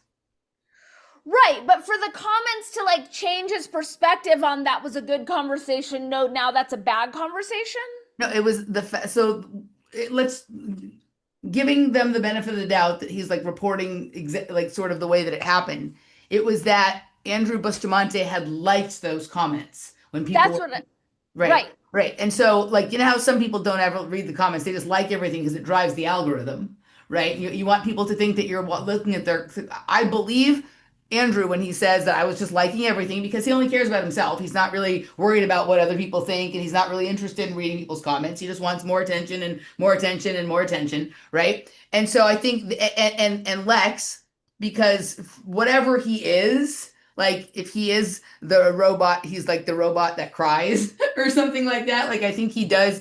I think he would say something like that. Like, why are you being mean to me, right? And you know, and then being famous is so important to Andy that he went back and unliked all that stuff and told everybody to stop and to be nice to him. The whole thing is a circle jerk of people whose entire life is based around what other people think of them. Correct. If any of this is true, which I don't think it is. Right. And some of them really care what people think because they have like a small, like a fragile ego or whatever. And others only care about that because they're trying to social climb. Yep. Yeah. And those are the differences between Andy and Lex, right? Yes. Okay. So then Next Bustamante clip here is a weird little one on Diary of the CEO, which he was on with his wife, who she strangely looks like the tennis player Jessica Pegula. But they're talking all about their book, but this one little segment is weird because of the kind of combinations of things that are sandwiched together, and because of its reference to the last conversation that we analyzed from the Diary of the CEO here, which was with Eric Weinstein, right? So here we go. Oh, can we call it diarrhea of a CEO? Because Well, I that's what like I it. just heard I you like say. it. Yeah, That's totally right. You guys must think that people like me live in a certain state of naivety and ignorance as to what's actually And this interview was a dazzling piece of propaganda that I highly recommend everybody check out. Yeah. going on. I wouldn't say it's ignorance or naivety. I would say that it's conditioned into you. You're conditioned to believe that you have privacy. So the reality that we should realize is that we don't have privacy. It's But- not real. Privacy is not real. No. I mean, there's a level. Like, When you get undressed in a dark room, like that's yours, Usually, no one's watching. there's a good chance that you're not being watched by the federal government. If you're getting That's a good chance. but, if you're sending, dirty emails to your girlfriend, that's essentially, it's No comment. private on the surface. Yeah. But not really forever private. Somebody could access those. If you write her dirty notes, that's way more private. because Especially you if she hand throws them it to away or her, burns yeah, them. or burns them. Like I think people put too much confidence in technology and feel too confident in the privacy of technology, because technology, there's really nothing private about it. To an extent, yes. But if you think that nobody can ever look at your stuff, that's wrong. Do you think the CIA knew you were coming here today? I think the CIA knew we were coming on Diary of a thought it CEO, was and I think CIA. they knew that we were going to talk to you about. Right. I thought there's no the. I know. Well, it's a different one he's talking about. Okay. Our book, How do you think they knew that? because we know that Because I work for CIA, them. as well as other intelligence services, as an example, the United Arab Emirates, we know that they have a dedicated person that sits in their office that watches us. So how would they know you were So coming? remember, they were just talking about on the Sean Ryan podcast about how many people are dedicated to the Sean Ryan podcast. And Sean Ryan is talking about Andy having infiltrated his podcast. And then Andy just says the same fucking talking points about two dedicated people, one in the US, one in the Arab Emirates, watching them. Yep. Circle jerk. Here today? Our emails, our emails, our publishers' emails, our own text messages back and forth, listening in on phone calls, any number of things could have happened. We've tried to have a very collaborative relationship with CIA about this book. There he Because just we- said CIA. He didn't say the CIA that time, so he's talking about a different. Because whoever's in his ear just gave him the correction. Well, he's still collaborating with CIA, but the CIA, he's not in collaboration with. They're watching him. Yes. We know how scared they are. We know how nervous this book makes them. Yes, he scares the CIA. Oh my God. Oh my God. Or he scares CIA. Yes, yes. CIA doesn't want to collaborate with him on the book, even though he's collaborating with them in life. Yes, here we go. So we're trying to be extra collaborative to give them peace of mind. Like, hey, we're not about to go out there and tell the world that you're a bunch of animals and terrible anything. They've actually read the book multiple times, and still they're afraid that we're going to somehow make them look bad, because so many of their officers have come out. That's what Andy does, is he goes everywhere making everyone look bad. That's his job. Lex, Fridman, CIA, he makes everyone look bad.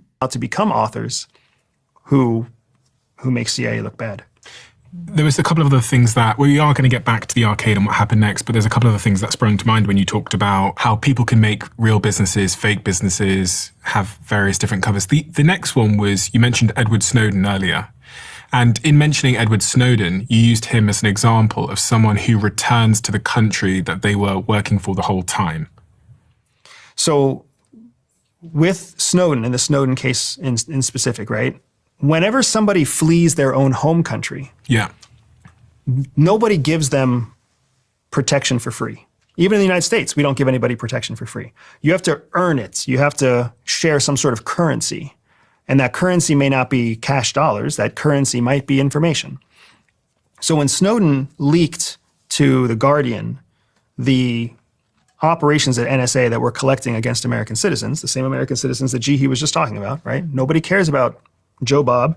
Everybody cares about, the person who's pretending. They had a segment earlier, basically, explaining why it's okay that the government spies on American citizens, right? And so he's referring back to that. To be an American citizen, but is in fact a terrorist threat.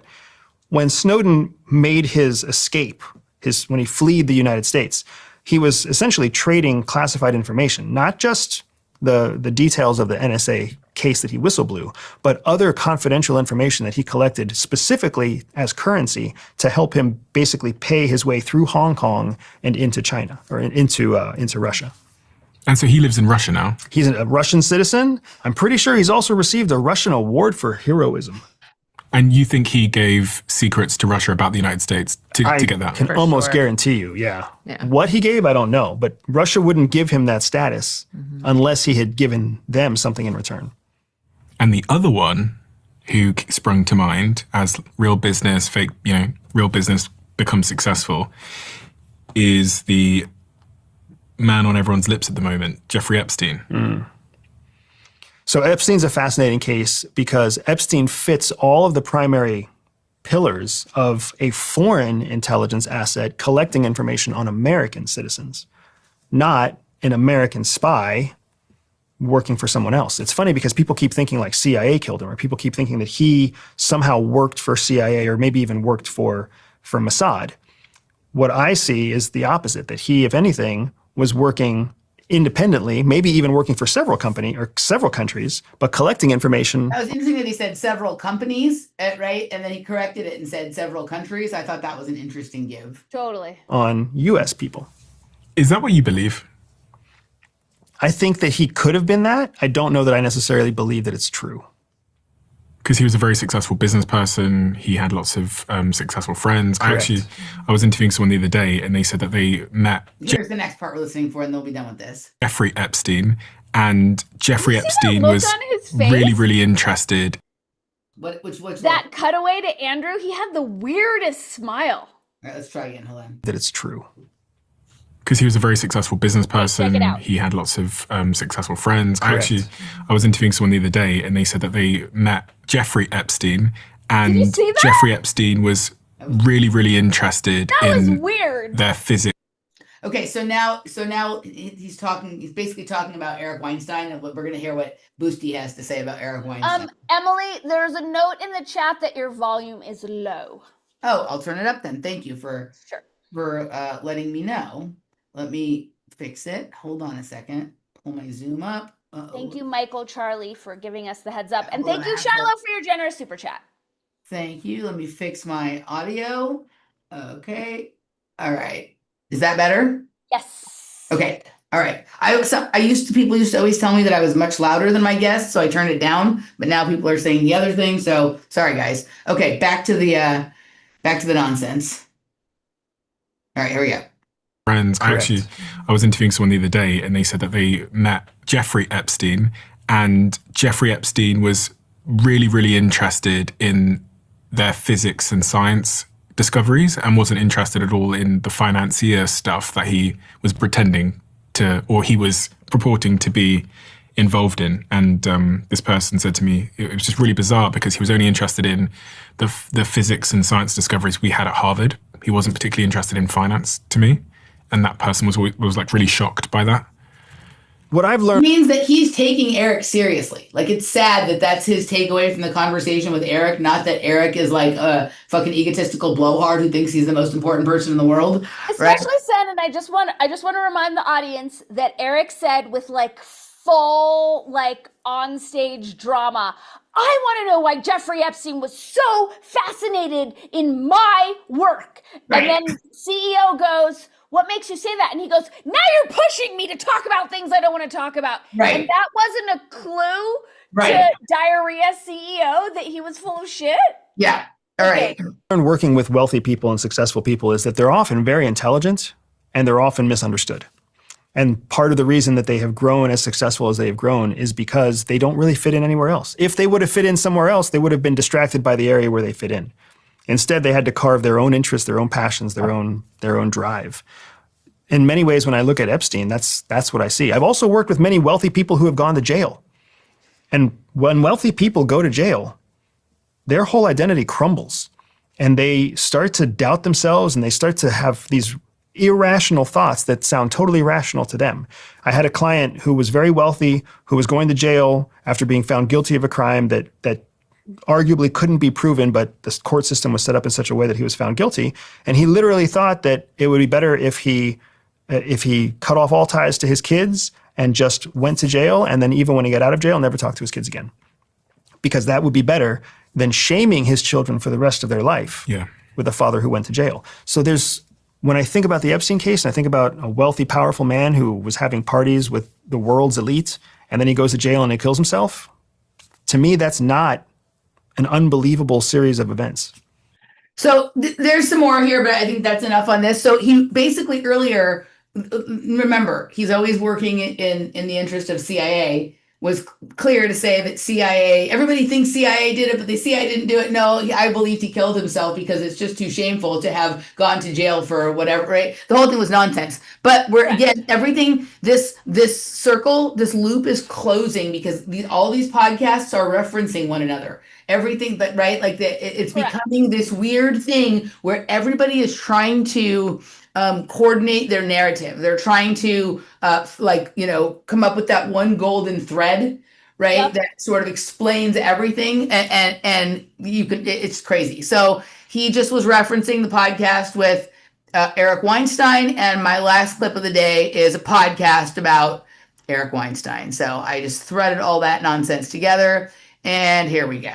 Fair use. We haven't done a due dissidence clip in a little while. So here we go. This is a segment that I thought maybe it's too obvious to do, but then I found a response to this that was just so infuriating that I thought, you know what? We can hang a segment on that. I'm referring, of course, to this work of scholarly brilliance here. Israel committing genocide in Gaza, world's leading experts say. So you may have seen this come across your Twitter feed the last few days. It's made kind of a big splash, despite being, like I said, so obvious it seems almost weird to be reading this. But the world's leading association of genocide scholars has declared that Israel is committing genocide in Gaza. Pause. A resolution passed. Yes. How many global genocide scholar associations exist? This is the leading one. I'm just curious to know how many there are. Oh, wait till you hear where this goes. Have you ever met a genocide scholar? I haven't. I didn't know that was a thing. No. Yeah. Okay. I'll ask my sister because she works in that field, because she works about like the South African apartheid stuff. I'll ask her if she knows anyone who calls themselves a genocide scholar. Okay. By the and International which association they're part of. Yeah.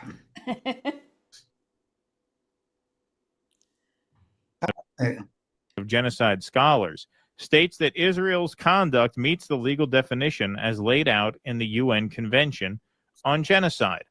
Across a 3-page resolution, the IAGS presents a litany of actions undertaken by Israel throughout the 22-month-long war that it recognizes as constituting genocide, war crimes, and crimes against humanity.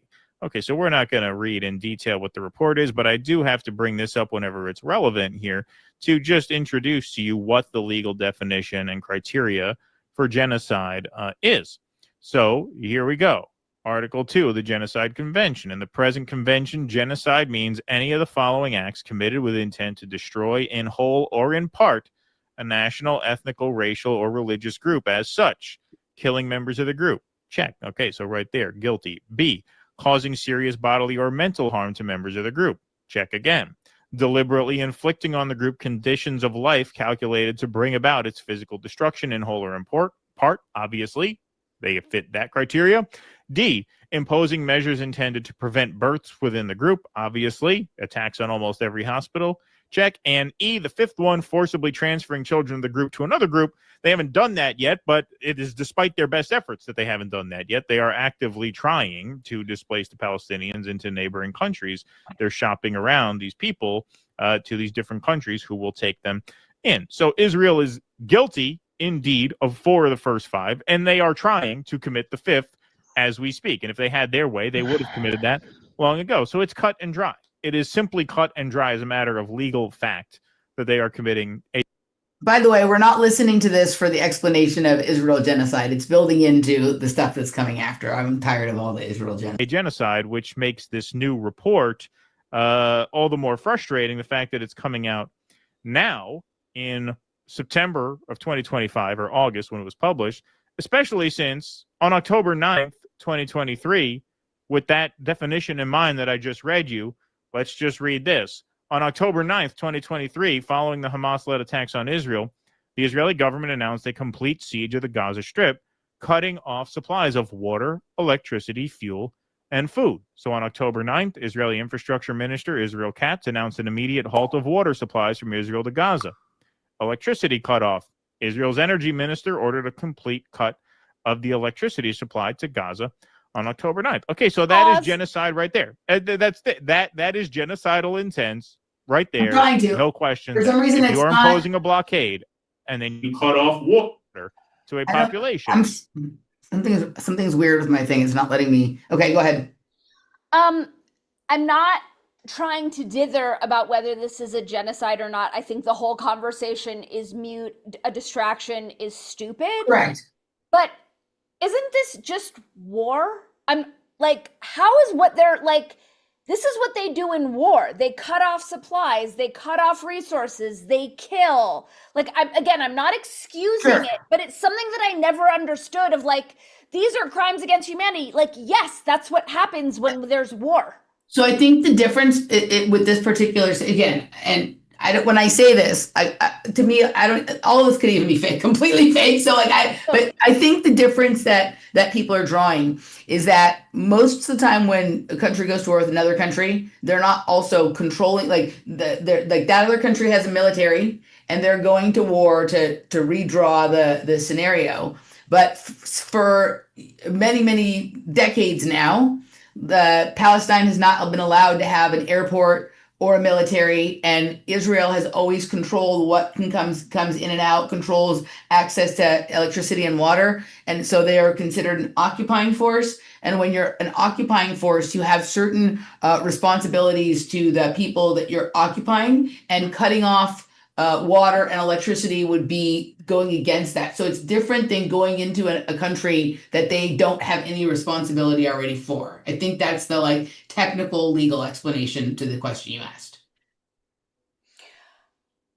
You see what I'm saying? I see what you're saying. I'm just like, I'm not saying that even means anything. I'm just saying that that's the answer they give. Right. It's like if you're in a war, you just want to win your war. And you want, like, you obviously don't care about life or you wouldn't be engaging in war. So it's always weird to me in general when people get bunged up about atrocities committed during war, like they're not fair. Like the purpose of war is to kill as many of the supposed enemy as possible. Right. So it's weird when people are like, oh, but you didn't say Mother May I before you slaughtered. Right, when it's weird when they're like, this war is okay, but that one isn't okay. And the whole, I agree with you. We're in agreement. Yeah. Okay, here we go. That is an act of genocide. 2 days after October 7th, you could say that was genocide. When do we come on the air? I think that day, that night, because it happened on a Friday. We were off Saturday, and we went on the air Sunday, and we told you this is genocide right now. Right now. So this international group of scholars is almost 2 years late, but they are now giving certain media organs permission to call this genocide since now the experts said it. So Paul Graham comes out saying it's official, it's genocide. Now, I knew this was going to happen in certain corners of the internet in response to this report. Why? Because experts is a buzzword, especially in anti-woke media circles. So who jumped on this? Eric Weinstein. Look at the balls on this prick. The experts have spoken. Also, Biden is sharp as a tack in closed meetings. All climate science equals settled science.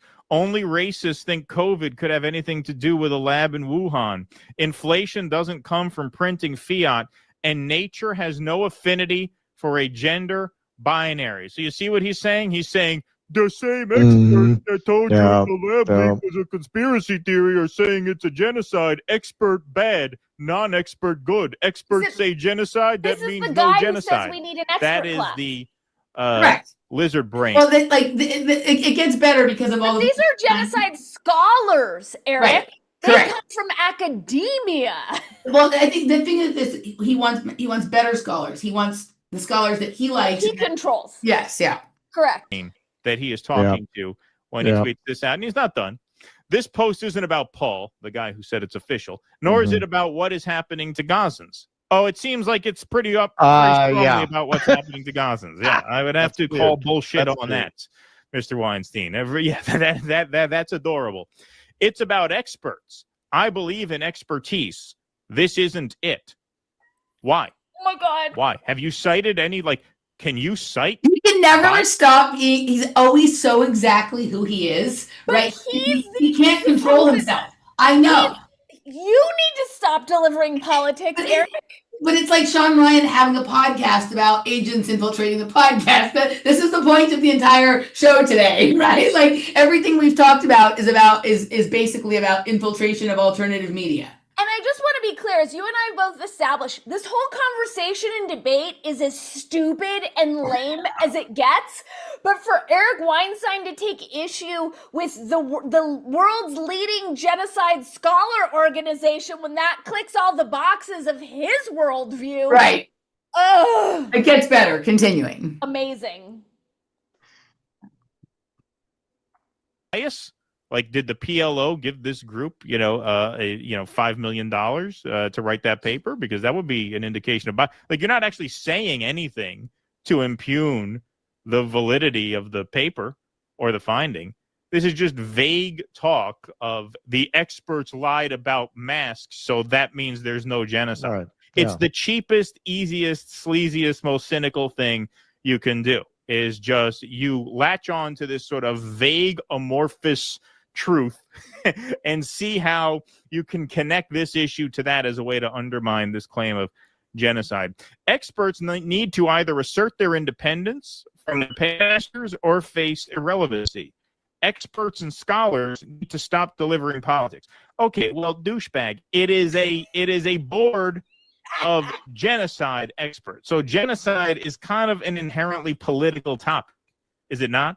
The idea they need to stop delivering politics. Well, to charge a country with genocide is a political statement in and of itself. There's no escaping politics of that. So what do you mean they need to stop delivering politics? What you're saying is they would need to just disband. He goes on. Right. Yeah. Many professors claim I am weakening a belief in expertise by sowing doubt. No, not at all. In fact, it's exactly the opposite. I am saying that the experts don't deliver these crisp, simplistic political conclusions. Again, they're talking about genocide. Yes, Yeah. It is. If you go back to the definition of genocide, which I showed you 5 minutes ago, it's pretty cut and dry.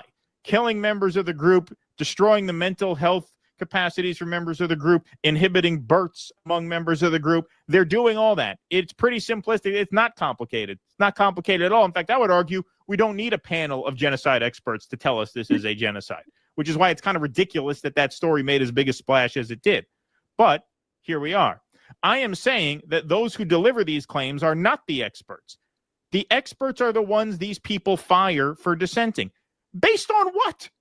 Based on what? What are you Eric been talking about? fired You're for just dissenting? farting this into the air. It would be interesting. Keaton's on fire. He's on fire. Has is Eric what I mean, been it's the fired late- for dissenting? No, but his brother has. And everything, right? Okay. The paper we looked at last week was all about, him and his family being suppressed and whatever, right? All Nobel Prize Easiest deservers. grift on earth.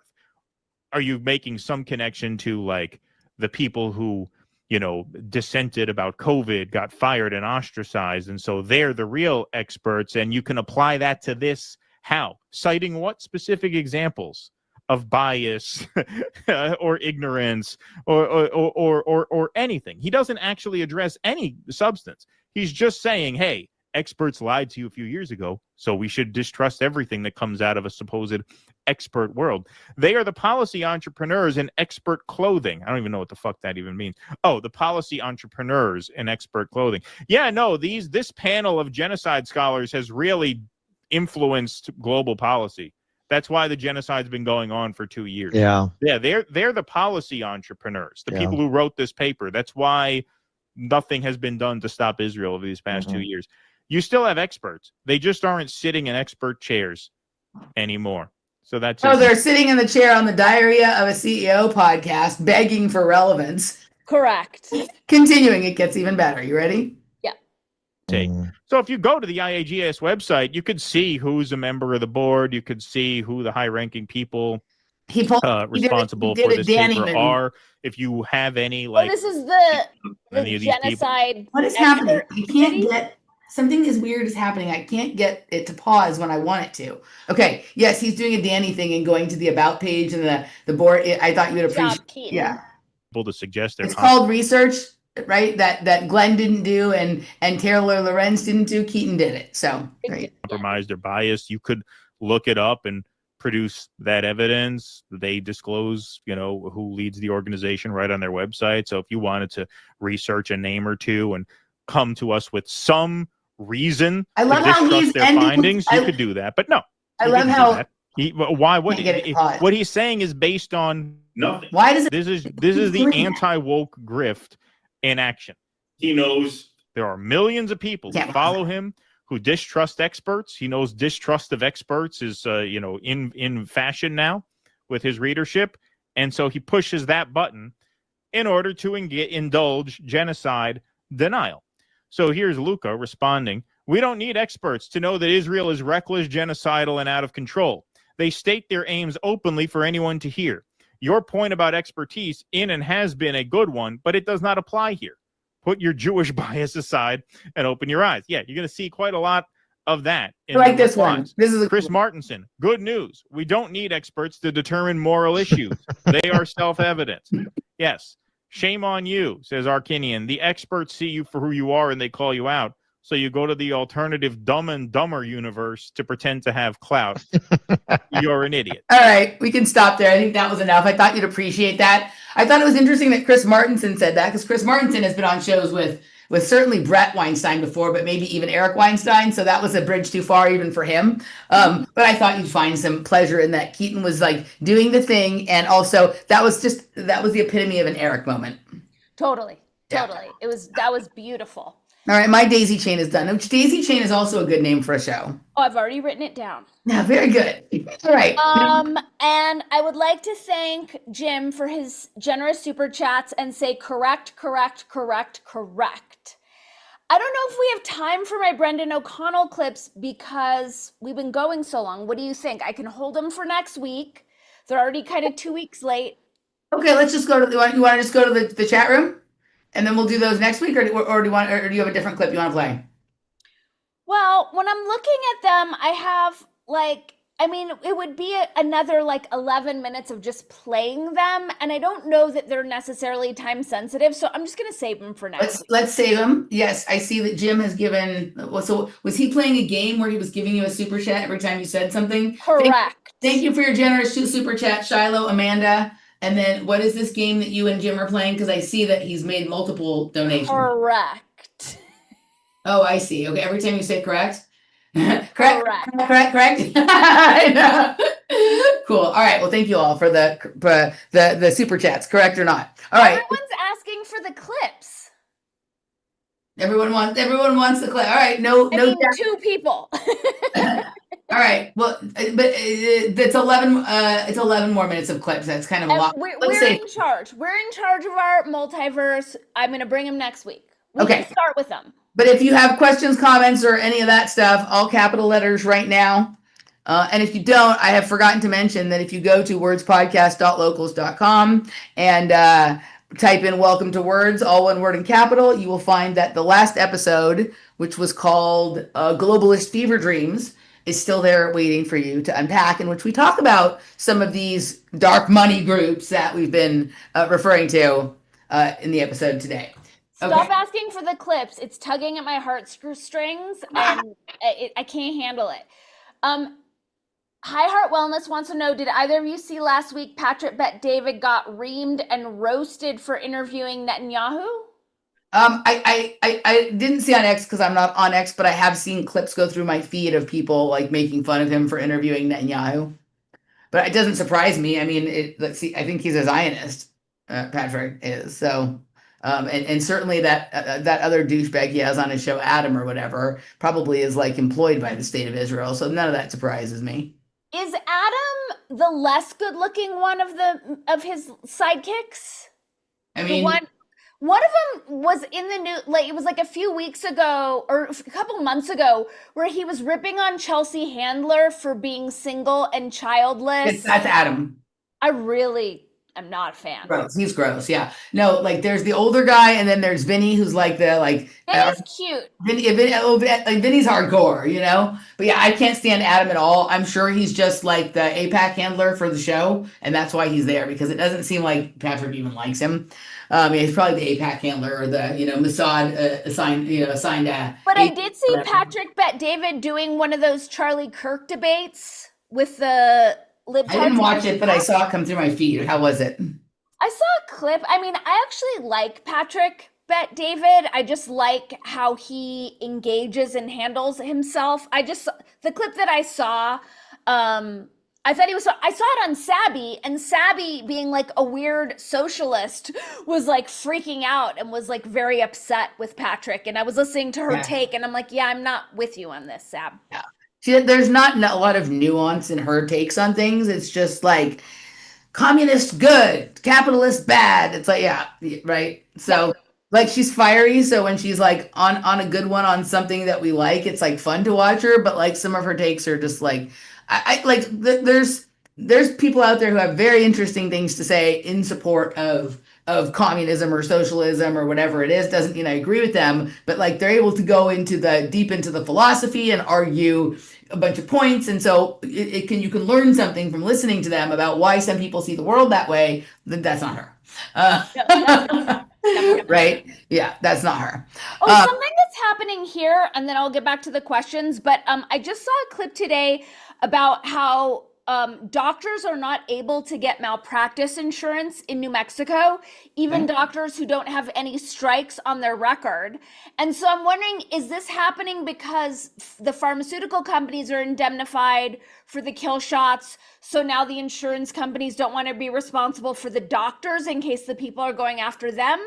That was the only reason I was seeing why this was happening. Have you heard anything about this? I haven't heard anything about this, but this doesn't surprise me because like now wasn't like Trump saying something about Pfizer this week too, or like so Trump's they're starting to flip the switch. Yeah, Trump's coming out and saying the reason he was like all braggadocious about Operation Warp Speed is because he was getting these reports that were showing him that the vaccines were so successful, and now he's getting different reports, and now he's asking the pharmaceutical companies to like fess up as to what's really going on. But again, it's fake Trump. So the whole thing is all the everything is fake. Whatever our doing is everything's fake. But it's now time to completely turn the crank the other way with the public. Like now that you have people like my dad who like still goes in for his shot every 6 months because the doctor tells him to. Now they're gonna flip the switch and make them like feel crazy because they're going to start saying that the vaccine isn't good and or whatever it is, and because they listen to their thought police, then it's like they're going to do the 180 and start going the other way, and then insurance is going to go up because nobody wants to insure people because of this, and you always know when there's like a big swing like that what that is. So did you see David Martin's video message to Trump about this? Did you see it? I did. I tried to listen, and I was just like, I can't listen to him talk anymore. I just can't. I get it. Yep. Okay. Is water a commodity we should trade on due to its scarcity? No. No. I just I don't. No, water is. See water as being like air. I don't see water as being different. Like you need air to breathe. No one. And Nestle started buying up the water like a bajillion years ago. Grateful Dogs, I've been to Burning Man multiple times, 2003. I think I've been 5 times to 2009. I have not been to Burning Man for a variety of reasons, even though obviously there's lots of things there that I would enjoy. There's also lots of things there that I don't enjoy or that I don't feel comfortable with at this point. And so for me, that's probably not in the cards. Yeah. But I wish I would have gone in the early days. Not that I think it was any less contrived or corrupted then, but it was just not quite as gross yet. Well, my favorite part of Burning Man, and when I went in 2009, I thought, this feels ruined and crowded, and this is just like, I'm not coming back. But the huge art installations in the middle of the desert that you can interact with, and I would love it. Like Yeah. that in it, I would and to love it. ride your bike, and then have the big parties out by the different installations with the DJs. Like, it was pretty amazing. As I said, I would totally love the art, the music, all the just sort of like that kind of thing. But all of this other weird social stuff that has infiltrated it, obviously, it's probably had intelligence agency involvement since the beginning. Obviously, there's been corporate involvement on some level since the beginning. So I don't think it was ever this pure thing that some people like to make out that it was. But there was a time when it kind of was what it was, and now it's like morphed into this other thing that is just too much, right? What has you saying it had corporate influence from the jump? Just because there are so many tech people involved in it from the very beginning, right? Like, so many of the people who were going were also working at some of these companies that would come to control every aspect of our life.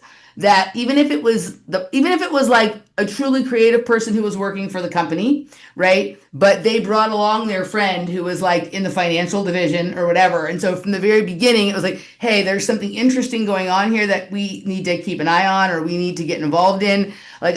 Because of where it came from and who was there at the beginning, I don't think there was, and I would say the same thing about the party scene, which I love. You know that.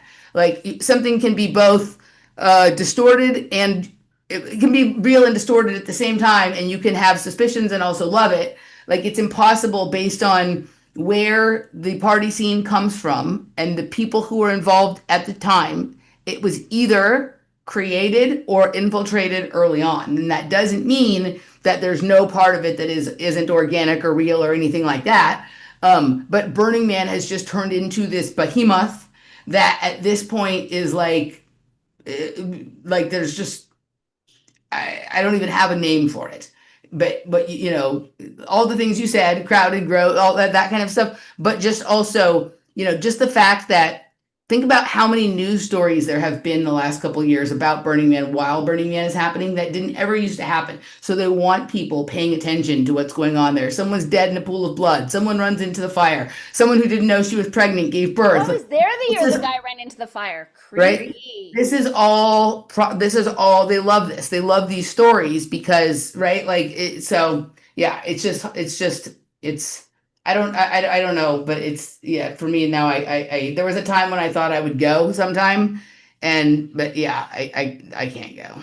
Michael, I'm glad to know that you were there in 2003, and I was also there in 2003. Ooh. Maybe we danced together. All right, I am looking to see if there's anything else in all caps, and I don't think there is. High heart wellness.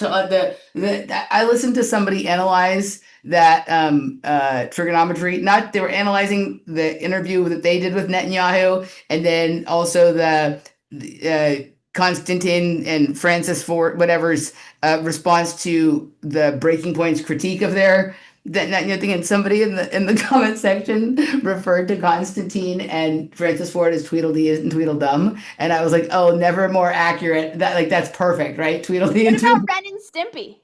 I think Tweedledee and Tweedledum are better. Like, I was like, yeah. But I think Constantine's kind of a dead ringer for. Is it Ren? Is Ren the little scrawny Chihuahua? I haven't watched kind of enough. look like that? He does. Now that you mean, yes.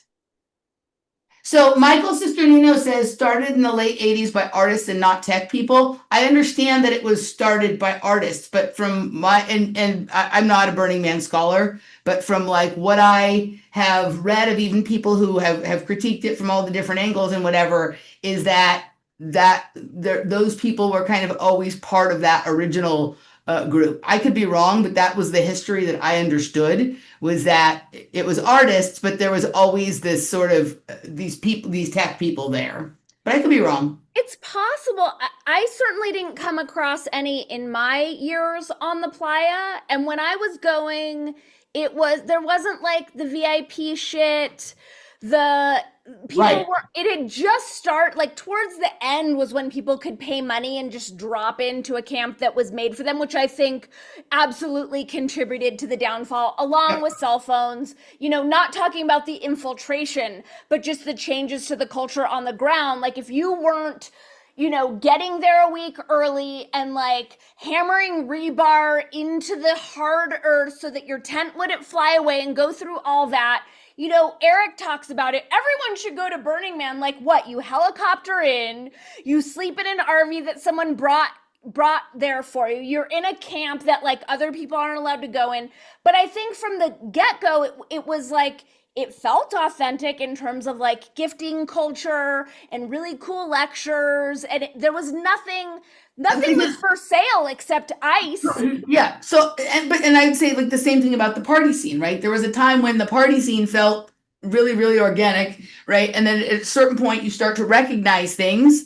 And then now, like, obviously there's corporatization of everything, even on some level, the underground. But then when you start to look back, when you go and you look at the people who were present, even if they weren't the ones who created it, but they were present in the early days and the things that they're connected to in the world, and then what ended up happening later, then you're like, okay, like there was always like I said, it isn't necessarily that the intelligence agencies created this or the corporations created it, but they're not successful for no reason. They understand when something is happening that they should pay attention to, right? And they get on the ground there pretty quickly, right?